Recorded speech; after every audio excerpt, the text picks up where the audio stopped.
As we count down to the 2024 presidential election, this campaign season has been a roller coaster. It seems each week has brought big political headlines. President Biden withdrawing from the race, Vice President Harris becoming the nominee, and 2 assassination attempts on former President Trump. All this as a new generation of voters is coming of age. Many of those in Generation Z, from 18 to 27 years old now, are increasingly passionate about the issues that matter to them. And they aren't afraid to make their voices heard. That's left me wondering what this outspoken group has to say about the 2024 elections. What are their hopes and fears? Do they think this election will change things? Or are they skeptical about the whole system? Do you think you'll vote this November?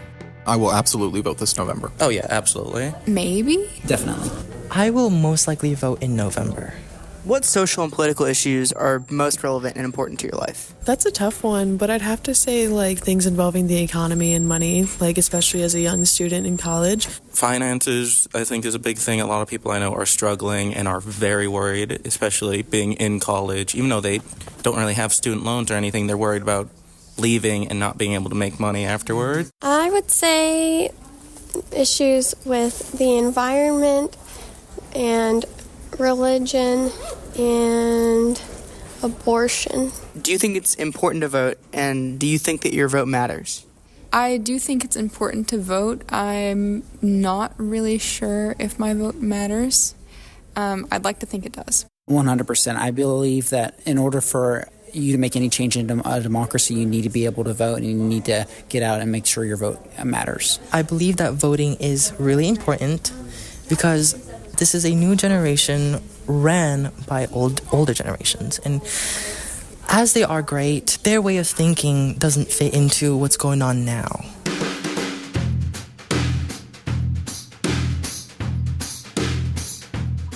From West Virginia Public Broadcasting and PRX, this is Us and Them, the show that tells the stories about the things that divide us and bring us back together.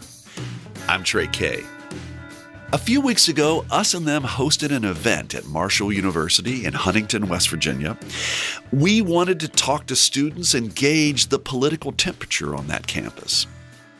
We began by talking with 2 faculty members from the school's political science department.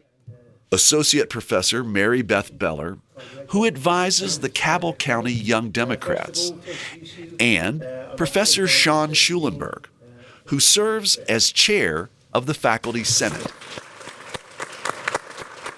To get us started here, I'd like to know a little bit about how did we get here. So I'm going to start with you, Dr. Mary Beth Beller. Could you share your insights on the engagement and concerns of Marshall University's young voters as we approach the November election? How would you describe these Marshall students to people outside of West Virginia? I think Marshall students are very much engaged in politics. And I think the turnout that you have today is a good example of that, because only 3 people out of this huge audience, which is sold out, indicated they were just here for extra credit. It means everybody else is here because they have a vested interest. I am the advisor to one of the political organizations on campus, but I will say that the college Republicans are also very invested in campus and very active in their politics. Not only that, we've got members of all kinds of political organizations that are working really hard to get people registered to vote on campus. They're holding places in different parts of the campus for the next 2 months. It's really fantastic. Not only that, but in an effort to try to make sure that people believe their privacy is secure and that their right to vote is going to be secured, we're getting them to register electronically. Okay.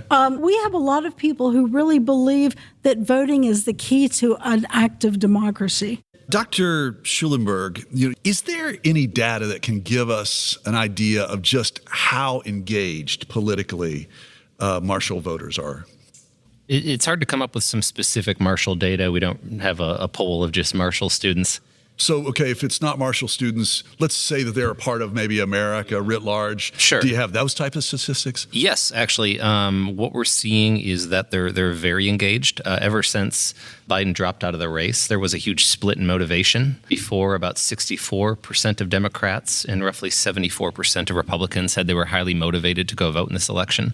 And that number has pretty much become equal, sitting around 80 and 82%. So they're much more highly engaged and interested in going out to vote at this point. Roughly just a different poll shows about 1 in 10 plan to sit out this election.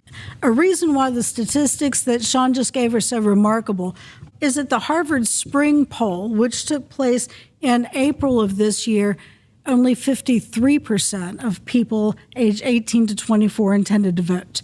So we're going from 53 to the 80s. Mm-hmm. That's fantastic. Dr. Schulenberg, I think that one of the things that we've learned since the 2020 election is that there is a diminished trust in an election integrity. And so, first of all, I'd like to know, if you have some thoughts on that, number one. And number two, are you hearing students here at Marshall who might not have faith in the reliability of our elections and the outcome of elections? Sure. The integrity of the election. Yeah, the diminished trust in all of our institutions is a huge issue in politics today. It's global, but it's also focused on the United States. And so when I talk about our institutions, I'm talking about our mediating institutions. These are the ones that are supposed to be, the referees that aren't taking a side in the ring, but help us play some type of role. So the media is there to help mediate maybe a dispute. You have the military, police officers also not supposed to get involved. You have academics involved in being mediating institutions. And overall, we are seeing that across the board, across all age cohorts, that there is diminished trust. But the generation that has the least amount of trust in institutions is the Gen Z era. They are much more skeptical about future-oriented issues, especially in the era of sustainability. From most of my conversations and also seeing in the data, there is a thought that none of the institutions are working as they should. We're not getting the results that we should. And therefore, there is some type of breakdown. They're supposed to be solving big problems, but it doesn't seem like we're getting any closer to that. There was a Gallup poll. It said that Gen Z, that only 49% of them have trust in large technical companies. 43% have a distrust in the news. And I just saw the one thing that kind of startling to me is that just 7% of Gen Z say that they have very little trust in science as a whole. Mm-hmm. That just staggers me. Sure. Mary Beth, what do you think of this whole idea of erosion of trust?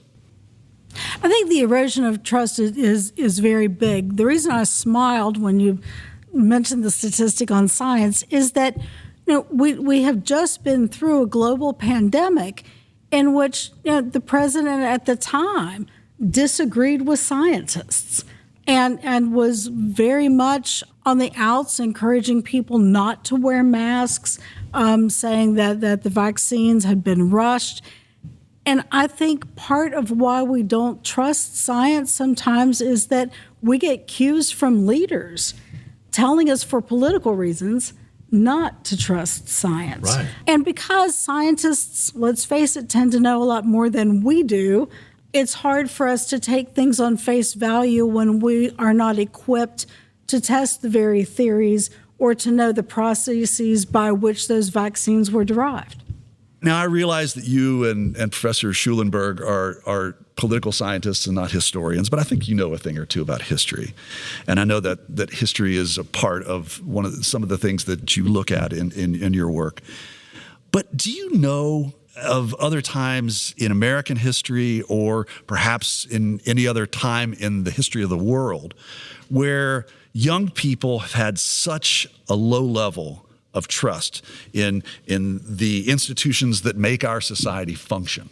Certainly the Vietnam War was a time in which people went off and very often came back in body bags, and this was the first time that was televised, which meant that we were more aware of it. Not only that, our government could not clearly articulate the reasons for that war. And so it made us very suspect. It was because of Vietnam that we passed the 26th Amendment lowering the voting age to 18, because we were sending people to war who we didn't allow to vote. So a lot of people were very polarized and very active during that time. Other times just recently that people have been engaged, and this is Gen Z, we have seen people engaged with the Women's March in Washington, but we've also seen people marching for rights. You know, it is your generation that has witnessed all these school shootings. And so why would you not trust institutions if they can't even protect you from guns in the classroom? There are reasons for the cynicism. But in terms of parallels, I think in our country, certainly looking at Vietnam, it is one big reason. I mean, I'm thinking of another, an 80s song that's We Didn't Start the Fire. And it seems like this generational debate, it feels like we want to pretend it's new every time. That type of debate was happening in the 1980s where young people basically said, old people, you screwed us over. I think pushback always between older and younger cohorts, but that is a general distrust of younger cohorts of older, results. And I think that when we look at, some of this skepticism of institutions, in a class I teach on dictatorship and democracy, there's an article that pushes back that we actually have, that we're actually retreating on democracy. And it says, no, we're actually doing still better year on year on democracy. But the point is our demands have become much, much higher.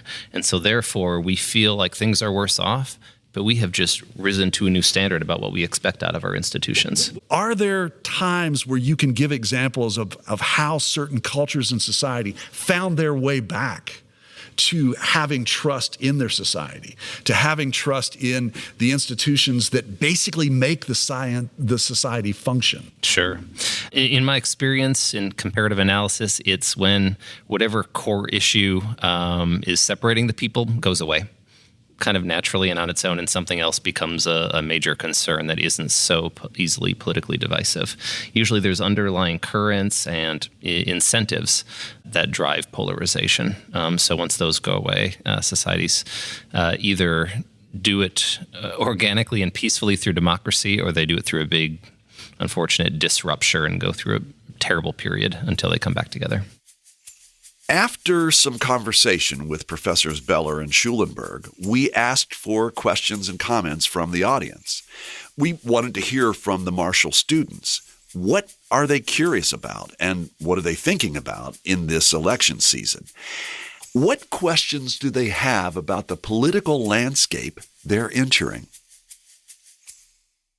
Do you think that a big cause of distrust in institutions is because people view politicians as fully representative of those institutions, and when a politician lies to them or says something that they view as untrustworthy, they kind of associate that directly with the body of government that they may be running for or part of?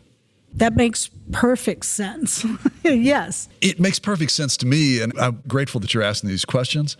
But what I'd like to hear is, how do you feel about that? I would like to ask you your own question. How do you feel about the politicians? Did you feel relatively secure that what they have to say is that they're lying to you? I wouldn't say that I feel secure that every politician is lying. It's just that whenever I see one that is, it kind of stands out to me that we allow people to kind of, go on to these speeches and rallies and say this or that without really fact-checking them. But back to the, associating politicians with the bodies of government that they're associated with, I do think that it can often be representative of the body of government. If the president says this or that, then that is reflective of the executive branch. But also, I think that a lot of people kind of miss out on the bigger picture of sure, Biden can say this, Trump can say this, Kamala can say this, but the government is really complex and isn't just the president. And also, I think that when you look at people who are running for Congress, I think with Congress, it's better to look at the decisions that are being made in there as opposed to the people who are running for Congress and what they're saying. Because somebody can say all kinds of things and then vote entirely differently once they're actually in a position. But I just want to push you a little bit here. You've made some really great, astute observations of how it is that you are observing how our government functions, but I want to know how you feel about it. I do feel a lot of personal frustration when I, will see a politician just straight lie to my face on TV, or I haven't attended a speech or rally, but if I did, I wouldn't be too happy about it. And while I can, try to do my best to keep any biases out of my decisions, it's impossible to be completely unbiased. And, one big example is I'm not a big Trump fan. And that's because of how many falsehoods he's put out there and stood by, and kind of creating this web of lying so much that your voters aren't sure what's true. So they just kind of go along with you. That's a big thing that kind of influences. And again, but how does that make you feel? Upset. It makes me feel like a lot of people need to be way more informed when they're voting than they actually are. And I think that we need to be far more skeptical of the people leading our parties than we are. Okay. Thank you so much. I really appreciate that. And did you have a response to him? I was going to say for all of us, it's, I think, really, really important that we understand what organizations exist that do fact checking and that we check in with them. PolitiFact is just one example, but I believe right now we have 6 or 7 different organizations that all they do is research to look at what the candidates are saying and to say whether or not what they're saying is completely true or only partially true, or in some cases completely false. It is sad that we need to engage in that level of research, but we do. And there are organizations that are putting out that information so that we can go to them.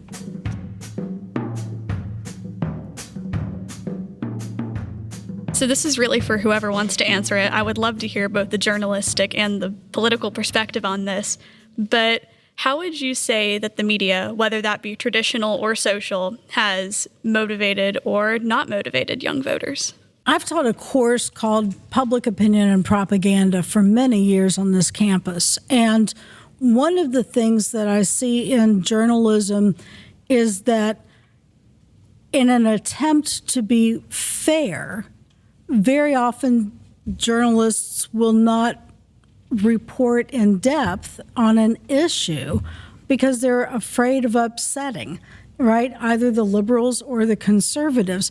And sometimes that means that real deep investigative journalism does not get reported.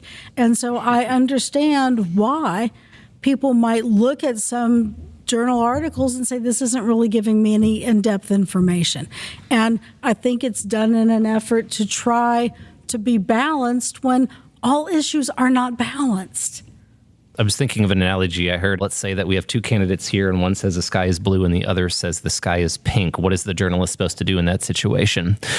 Because if we go back to earlier question, the journalist has to say, well, we just don't know, because it might lead to distrust. So it comes to some of these factual questions is what should the role of journalism be in that case?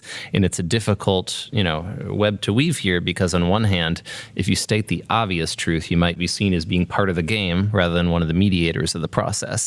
But then when you seem to be so out of the loop there, how can also people take you seriously if you can't call the sky blue? I do have a question, but first I wanted to comment on your question about the difference in motivation after President Biden dropped out of the race that you had earlier. Yeah. So for me personally, and I think this is true for a lot of my friends, and I'm an independent, but I tend to vote Democratic, it was very clear for a very long time that President Biden was not a popular candidate for this general election. I think it was a February poll that had even 71% of Democrats didn't want him as their candidate. And as that kept being ignored and ignored, I felt very disrespected and ignored by the party. So while I'm not a huge Harris booster, although I'm very impressed with what I've seen so far, just the fact that they made any change at all in the candidate, I think has motivated a lot of people. They think that the party has listened to them, has listened to the American people in some regard. So I think that's a big part of it. But my question is, conventional wisdom these days is that voters don't really care about policy, the vast majority of them. It's all about culture wars and vibes. Do you see a significant difference with younger people in that regard? Do they care more about specific policy? I think Gen Z cares very, very much about global warming. and is palpably angry that policy decisions are not being made by Democrats or Republicans to quickly address the issue. Our generation will be older and dying while you're still stuck with the effects of global warming. And I think that's one issue that I see out of most young people. None of us are 100% concerned about every issue. That's not going to happen. But global warming is one that I see that concerns a lot of people. A lot of reading I've been doing recently does show that concrete issues such as sustainability and social justice are much higher priorities. And, in the first case, it does make a lot of sense because when a lot of people setting these policies, are long gone, younger generations are going to have to deal with it. You pointed to the fact that you think the Democratic Party listened. Well, the age of the candidate dropped by 22 years. But if we look at the median age of both candidates now, it's 69, and the median age of Congress is 65. But the median age of the American public is 38. So also just not seeing your people there representing you and what are supposed to be these representative institutions, how can a 78-year-old possibly care as much about climate change as a 21-year-old? How is it that you feel when you talked about a party that seemed to be ignoring your particular point of view, but I would say that there were many people like you? How do you feel when that happens? Sadly, not terribly surprised. Which I think gets back to the institutional distrust thing. I think a lot of people, myself anyway, was very surprised when Biden dropped out. Most of the American public had wanted that, and so there was a sense of relief, I think, actually. And obviously this does not change a lot of other issues where I don't feel like the Democratic Party is, or either party is doing well enough. Climate change is a great example. And I guess it's an example of how little we feel that our politicians are engaged, that this one change, which was so obvious for so long, has had such a huge impact on voter motivation just in the past month. I have a question over here. This is actually a statement, by the way. I just feel that me, as a young voter who's voting for the first time this year, I find it hard to trust news sources out there because they often advertise candidates and things that people like and dislike about them as people and not what they're doing politically and what their goals are socially for America. Can you give me an example of what you're talking about? I just often see, if I'm on social media, I just see a lot of people that are being hateful towards candidates, but not for any particular reason. They just they just think that hate is just the answer. And so that I just often see people posting hateful things about candidates, whether they know anything about what they're doing at all, politically. And I just see a lot of hate on every single candidate. And I feel like a lot of news sources can fuel that because of clickbait and headliners and stuff like that. So at first I thought you were talking about news organizations and whether or not they're being fair and biased. But then it seemed like you were talking about information that you're getting about a candidate based on how people are reacting to them in social media. Can you just help me understand that better? Well, because I'm on social media a lot. I'm a teenager, So Wait. How old are you? I'm 18. Okay. Yeah. And you're going to vote? Yeah. Okay. Yeah. But I just think people, a lot of people like to post news or how they feel politically on social media. So oftentimes I'll see something pop up, and a lot of people put their religious beliefs into politics, and I'll see religious politics coming out there. And how do you feel about that? It's kind of weird. I like to learn about a lot of religions because I'm as someone who's agnostic, because a lot of them live around me. But I just feel like it's strange to put your religious beliefs into politics because I don't know why it should matter as much. But I'm not religious, so I can't speak on how those people feel about that way. I've got two responses. The first is it's easy to be cheap with criticism about characteristics of people. It requires more analysis to look at policy and policy preferences. And so sometimes people just take the cheapest route. But the second thing I would go back to is that a lot of our journalism is about selling ads, right? Especially if we're looking only at cable news. If you're looking at social media, right, it's about those clickbaits. I think to build trust, it is incumbent upon all of us to look at a variety of news sources. And so while social media is good at giving us a beat, for what some people are thinking or feeling, I would not take any of that as serious information. Rather, I would look to good national newspapers and to look at several different sources, right, in national newspapers, but also look at public broadcasting.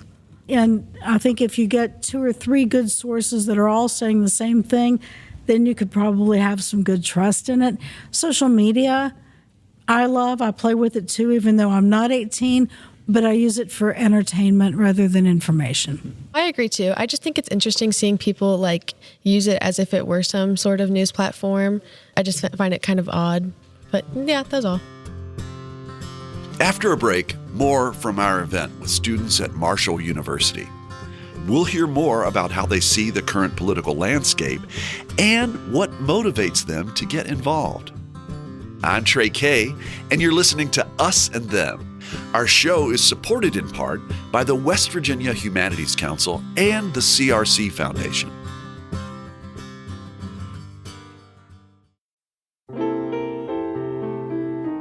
In difficult times, music gives us peace, brings us together, and helps heal us. It calms our nerves and brightens our days. That's why we're bringing you classic episodes of Mountain Stage on air and in our podcast. This is Larry Gross, host of Mountain Stage.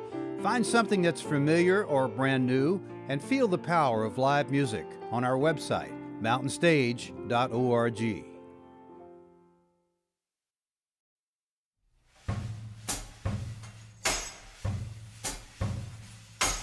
I'm Trey Kay, and this is Us and Them from PRX and West Virginia Public Broadcasting.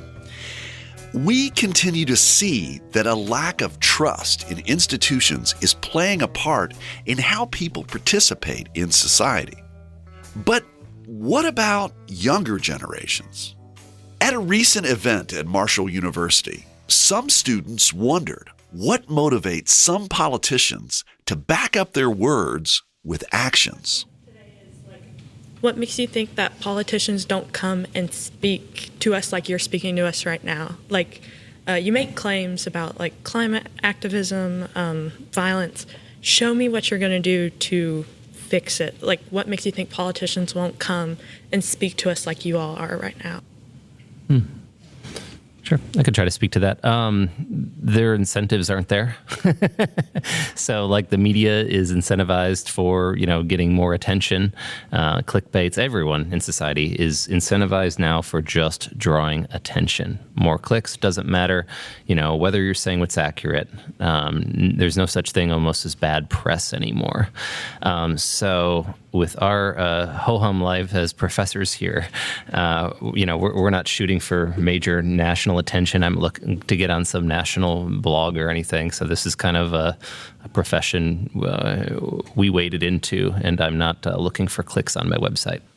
I guess I, on the other hand, have a podcast, and I would like as many people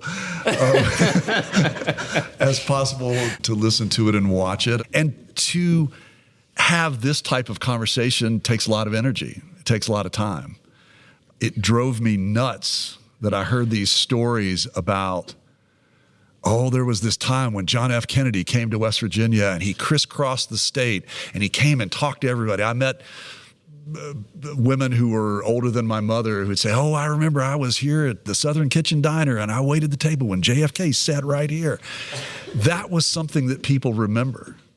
But when I grew up, and at a young age, I was somebody who really was interested in politics. And it bothered me that none of the candidates for national office ever came to West Virginia. And it made me feel as though we didn't matter. So I'm turning it back onto you. How do you feel about it? So I'm from Boone County. So Like, yeah, this is my first time experiencing anything like this. Like, no politics ever come to Boone County. Being able to experience it now, I'm very lucky. Like, I asked my friends if they were coming tonight, and they said, "What for?"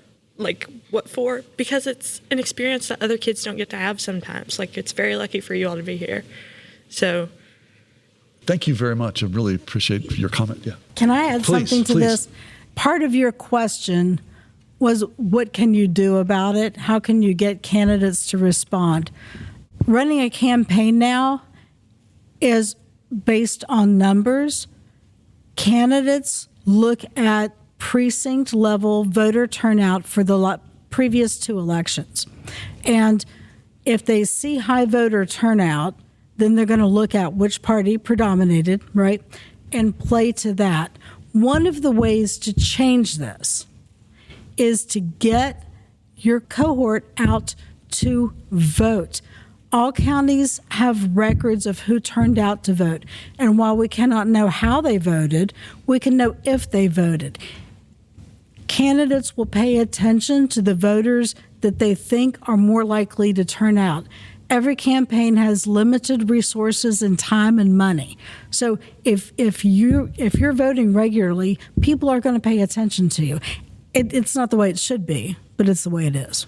But I guess my question to you is, when those young people are saying, "Why are you going to this?" Do you think that they're going to go vote? Probably. Their research might be different than mine, but they probably are going to vote with their knowledge that they have.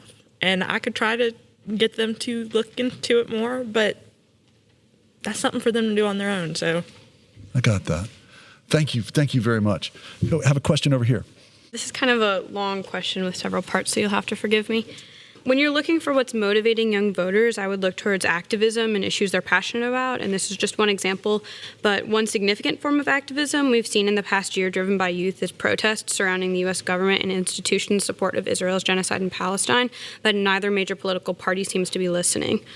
What should young voters be doing? Do you think this might be pushing voters toward third parties? And Dr. Beller, you mentioned earlier we must demand candidates address the issues we care about, but what does that look like? How do we do that? It's a great question, and the issue that you're bringing up is something that certainly students at Columbia University, Berkeley, Michigan, I think have cared about, and they have not received answers that are satisfying to them. And I guess my question, and I would ask my friends on the panel here, like, what is it that we as a society can do to hear these concerns? I think that one of the ways that you can best demand change is to stick with facts, stick with the numbers that concern you, stick with what you know your country is doing to help that, and what you're frustrated with and what changes you want from your government. For example, with that, the United States government is working very, very hard to get a ceasefire. We can't impose a ceasefire. It has to come from those parties. At the same time, there are other things that the government is doing that you might strongly disagree with. And maybe you agree or disagree with the ceasefire. I don't know, and it's not really germane. But I would try in any issue to stick away from ideological references and toward facts, and to not let up in letting your candidates know where you stand and what you want them to do. Welcome to the greatest minefield of all issues. It is such a difficult topic to debate and discuss because immediately if you have a perspective, you either support a genocide or you're anti-Semitic. And so it's easy for people to often pigeonhole others. So a lot of people just don't want to touch the issue. And if you're running for office in the United States, they don't want to touch the issue either. They're running away from it in every way. So if you, whatever type of political pressure you put on it, I'd say elected officials are very worried about how this will affect their electoral prospects.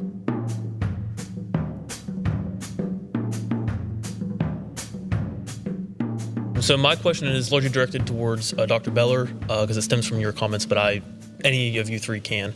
But you mentioned that most people vote based on one or two key issues, and as you put it, they rationalize away any other issues that that candidate disagrees with them on.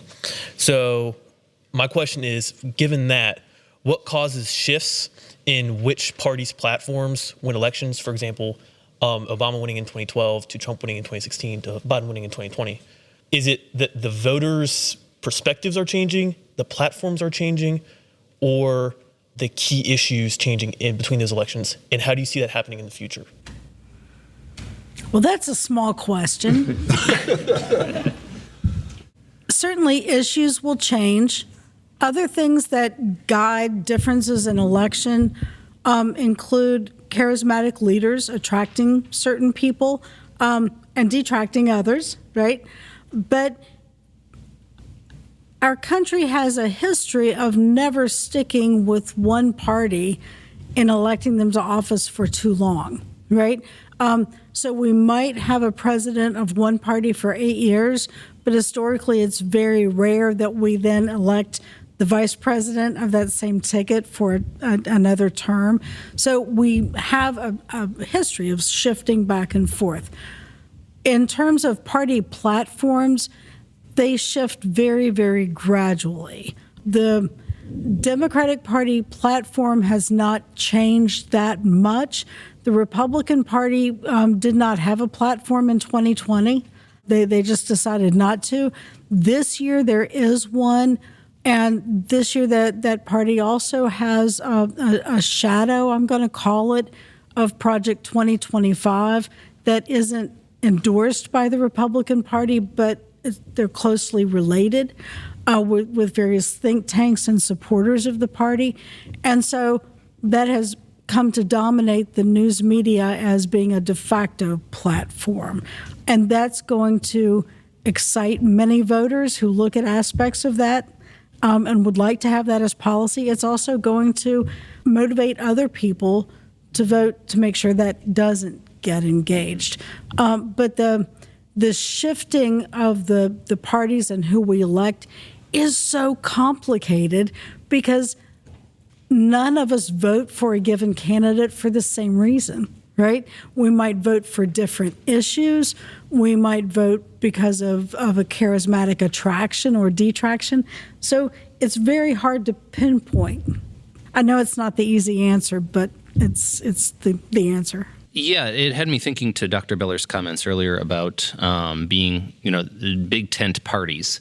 And when we really only have two choices when it comes to politics, they're focused on certain demographics. They're looking at the numbers. Who do I need to motivate?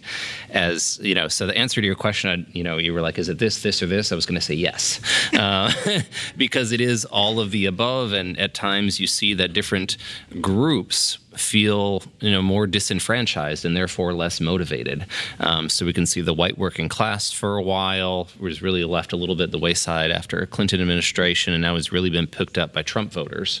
And we can also look at Harris's net jump in favorability compared to Biden is one of these things. So really the Democratic Party focused on your generation, which is one that they need in order to win. So a lot of it's a multi-level chess game, depending on what's going on at that date and time. Thank you. So I've noticed that in both myself and my peers, like people in the general age range, they have issues, but they don't really know how to get involved. And if they do get involved, it's very simple. It's like voting, and that's pretty much all where it ends. And I'm thinking, is there any way for people to feel more empowered in, issues, government, media, anything like that? I would suggest a couple of things. I can put you in contact with some student organizations, but I would also use the social media devices at your hand to query what organizations locally are organizing around the issues that you care most about, right? And to get involved with that. Depending on what you're interested in, there are all kinds of organizations in West Virginia on local levels as well as state levels that are actively engaged in trying to move policy in a direction that they find preferable. Building off of Dr. Beller's comments, I think that the form of which you get engaged in really matters a lot. So I might suggest, getting involved in some local organizations that care about it and do some of the dirty work. Do the door-to-door knocking. That is where it's tedious, it's long, but that's where you really start to change people's minds. Often petitions are sent to like-minded people. Social media posts, you're in an algorithm, so it's your friends rah-rahing you.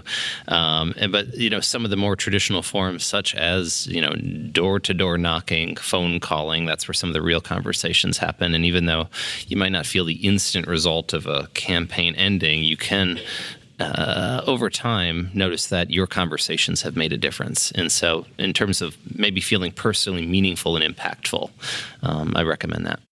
You keep on talking about the age demographic, I believe 18 to 24. I believe I'm 22 and I'm on the older end of that. And I believe this will be my sixth election I'll be voting in. And I've tried to vote in, I have voted in every one since then. And I think, well, this is a bit of a comment. One thing that really changed between Biden and Harris is for me, the message didn't really change that much between the two candidates because she's still the vice president, so she still mirrors a lot of his policies. She's mainly keeping his policies, but she's younger, she's more clearly spoken, she can get all of those policies clearly out, and that was the big change for me because when going to the ballot box, I told my friends, I'm holding my nose to vote for him. Because I cannot vote for the other guy, but I will vote for him. But now that's changed, and I'm not holding my nose anymore. But that was a comment on what you talked about earlier. But my question is that I think Dr. Beller will probably enjoy this as I've had her in class a few times. How do you think the Supreme Court's decision in Citizens United has undermined trust in our institutions, specifically my generation, which came of age politically entirely in a post-Citizens United era? Now, just before you answer, can you explain to me what a person 22 years old knows about Citizens United? Why does it matter to you? It matters to me because a lot of the very wealthy people and very large industrial companies or Google or whoever you might donate to both political sides because they want a certain policy. And that way they win either way when it comes down because they're like, well, if we say you're in West Virginia, Democrats are most likely not going to win this state. So if you're a Google, you might support a Democrat in California, but you're also going to support a Republican in West Virginia because that's who's going to end up in power and that's who's going to regulate you in that state. So they're sort of playing both sides, and it makes it hard to trust in a candidate when they're taking money from a company that really doesn't care about your issue or anything like that. They're supporting both sides, and they're sort of playing the long games to the point where your voice doesn't matter in the end. I don't even know. You might not have even been born when the Citizens United decision came down, but the one shorthand thing that was said was, well, the court decided that money is speech, right? You're shaking your head as I say that. How do you feel about that? Do you feel that money is speech? I believe that it is a form of speech, but allowing unlimited sums of money, dark money that we can't track or see where it's coming from, because super PACs aren't supposed to coordinate with candidates, but in the end, you'll have to say, okay, I'm putting my best friend as the super PAC manager now, and I'm not coordinating with them, but they know what I want them to do. So it's not coordination legally, but informally is what it seems like. So how does it make you feel? I don't like it. If it seems dark, it seems shady, it doesn't seem honest. The upshot of Citizens United is that there are now mechanisms whereby organizations can collect money and spend it to influence politics by taking out their own ads, whether it's in magazines or newspapers or billboards or radio, and they don't have to report who their donors are. I think a couple of things we need to be cognizant of. No, we cannot change the court's decision unless we amend the Constitution. One of the difficulties with that is that races are very, very expensive. And so it is possible for a candidate to not accept money from given organizations. A candidate does not have any control over the super PACs and what they do. That's outside of their hands. But because races are so expensive, it's very difficult for any candidate to say no to money. One way we might resolve that is to push harder to have fully funded public elections and to require our candidates to stay with that would be very difficult, and it wouldn't change the super PACs. So those things we need to know. As far as building trust, there's a website called Open Secrets that documents the money that candidates get directly from organizations. You can look at that information. Secretaries of State, including the Secretary of State in West Virginia, documents quarterly where money is coming into campaigns. You can go to that and look for anybody running for governor, for state senator, and look at where the monies are coming from for those. So we can have some trust by doing our own research, but the super PACs are out of our control. I think not voting and not taking public action gets us nowhere. And so I think we can be disheartened. I'm certainly disheartened with you. But I think continuing to voice what we want and to make demand and to follow that up with a vote is the only way that we can work to make change. Abstaining from voting does not have an effect because people don't know why you're not voting. Thank you so much for that question. That was a really great, insightful question. There's so many more things that we could talk about, but I have a lot of hope for our future when I hear, and the future of West Virginia, as long as these young people stay in West Virginia, that we've got some good eggs here. And I'm just really, really grateful for that. But do you have any closing comments, Sean? I have to agree that I really appreciated the people who came up and spoke today, both giving comments and some of the questions. You know the issues that you care about, and what I see from a lot of your questions is just how to translate that into effective action. So if, and I'd say the answer comes down to two things. Look at what older people are doing that are getting their way and model their behavior, or break it. Figure out a new way. Try something different. Be innovative and find some type of messaging that's really going to change the system, because my millennial/Gen X generation where I sit hasn't completely done that. I've got a couple of things. I think your lack of trust is warranted. I think that the only way to build a set of trust requires work, and it's incumbent upon us to look at a variety of legitimate sources to see what we can trust, right? I would suggest, rather than using that to write it off, right, pay attention to what is being recorded and aired, and then cross-reference that. You can look to the Washington Post and the New York Times, but you can also look to newspapers outside of this country on a lot of those issues, and most of those have online sources. So it is sad that it's on us as individuals to find out what is trustworthy, but that's the way it is, and we have that ability, right? That is one of the things that a university teaches you, is how to gain access to good resources, to evaluate those sources, and then to get that information. The second thing that I would say is that I'm not sure I've ever met someone who had a candidate for any office that completely touched on every issue that was important to that individual. Candidates are like us. We're human. We pick our issues that we're going to run on. Democracies are really, really, really hard, because if everything works in a democracy, nobody wins 100%. It's all compromise. And that's very difficult. And there are some issues, and I understand, that we just can't compromise on. So when we have candidates that aren't aligning with our biggest issue, sometimes we have to do something disappointing to make the democracy work, and that is to go to the candidate that ranks second but is closest to our priorities, because we might not get that golden candidate. It's a difficult thing to realize, And it's broken my heart for years. But to make the democracy work, we've got to participate.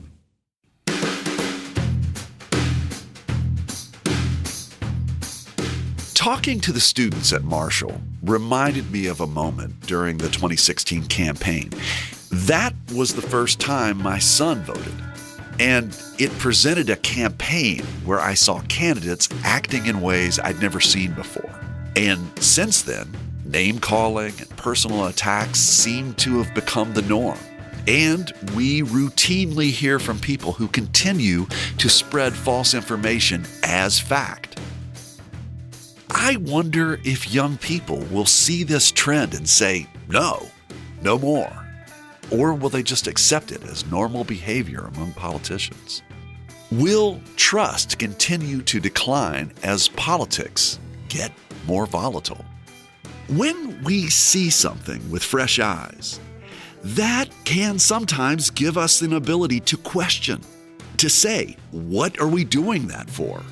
The students at Marshall gave me hope that future generations will demand more from our politicians.